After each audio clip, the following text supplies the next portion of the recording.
নমস্কার, আমি সুমনা। দিনটি ছিল বুধবার।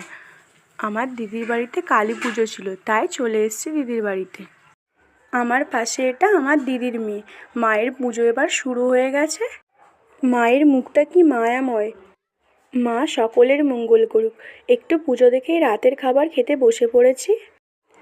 প্রথমেই ছিল ভেজ কাটলেট আর কাসুন্দি। তারপর এলো বাসন্তী পোলাও আর কাশ্মীরি আলুর দম।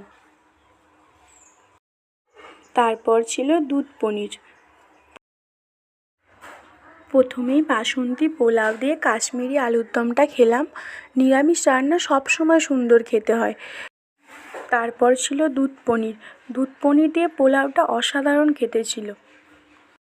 শেষ পাতে ছিল চাটনি আর পাঁপড়। আর শীতকাল তো পড়ে গেছে। শীতকাল মানেই প্রত্যেকটা অনুষ্ঠান বাড়িতে গুড়ের রসগোল্লা হবে, তাই এখানেও ছিল গুড়ের রসগোল্লা। ভালো থাকবেন, সুস্থ থাকবেন।